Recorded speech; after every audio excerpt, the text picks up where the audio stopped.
Hello, ಬನ್ನಿ ಇಂಡಿಯಾದಿಂದ ನಾನು ಏನೇನು ತೊಗೊಂಡು ಬಂದಿದ್ದೀನಿ ಅಂತ ತೋರಿಸ್ತೀನಿ. ಹಲವಾರು ಸೀಡ್ಸ್ಗಳು ತೊಗೊಂಡು ಬಂದಿದ್ದೆ. ಮೊರಿಂಗಾ ಪೌಡ್ರ್ ತೊಗೊಂಡು ಬಂದಿದ್ದೀನಿ. ಮೊರಿಂಗಾ ಪೌಡ್ರಲ್ಲಿ ಹಲವಾರು ಹೆಲ್ತ್ ಬೆನಿಫಿಟ್ಸ್ ಇದೆ ಅಂತ ಹೇಳ್ತಾರೆ. ಆಮೇಲೆ ಸೀಬಕ್ ಥ್ರಾನ್ ಅಂತ ಒಂದು ಹಿಮಾಲಯದಲ್ಲಿ ಬೆಳೆಯೋ ಬೆರೀಸ್ ಅಂತೆ. ಮೋದಿ ಅವ್ರದ್ದು ಒಂದು ವಿಡಿಯೋ ನೋಡಿದೆ ನಾನು. ಇದರಲ್ಲಿ ತುಂಬ ಆ್ಯಂಟಿ ಆಕ್ಸಿಡೆಂಟ್ಸ್ ಇದೆ ಮತ್ತು ವಿಟಮಿನ್ ಸಿ ರಿಚ್ ಇದೆ ಅಂತೆ. ಸೊ ಅದನ್ನು ನಾನು ತೊಗೊಂಡು ಬಂದಿದ್ದೀನಿ. ಮತ್ತು ಇಲ್ಲಿ ಬಂದು ಇಮಿಲಿ ಚಾಕ್ಲೇಟ್ಸ್, ಪಾನಿಪುರಿ, ಮ್ಯಾಗಿ, ಗರಂ ಮಸಾಲ, ಹಲವಾರು ಮಸಾಲ ಐಟಮ್ಗಳು, ಖಾರದ ಪುಡಿ, coriander powder, jeera powder, puliyogare powder, chaat masala, biryani powder, tea powder. So ಇದನ್ನೆಲ್ಲ ತೊಗೊಂಡು ಬಂದಿದ್ವಿ.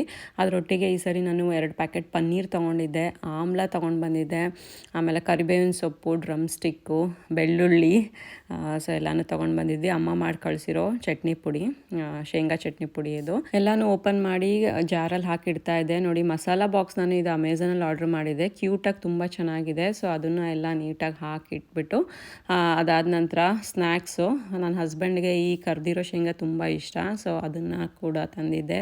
ಕೋಡ್ಬಳೆ, ಚಕ್ಲಿ, ಮತ್ತು ನನ್ನ ಆಫೀಸ್ ಕಲೀಗ್ಸಿಗೆ ಸ್ವಲ್ಪ ಸ್ವೀಟ್ಸ್ ತಂದಿದ್ದೆ, ಮಿಕ್ಸ್ಡ್ ಸ್ವೀಟ್ಸು. ದಾವಣಗೆರೆಯಿಂದ ಈ ಮಿಕ್ಸ್ಚರ್ ಖಾರ ಮತ್ತು ಗುಳಿಗೆ ಮಿಕ್ಸು ತೊಗೊಂಡು ಬಂದಿದ್ದೆ. ಸಖತ್ತಾಗಿರುತ್ತೆ, ನಂಗೆ ತುಂಬ ಇಷ್ಟ. ಸೊ ಎಲ್ಲನೂ ನೀಟಾಗಿ ಬಾಕ್ಸಲ್ಲಿ ಹಾಕಿಟ್ಟೆ. ಬಾಯ್.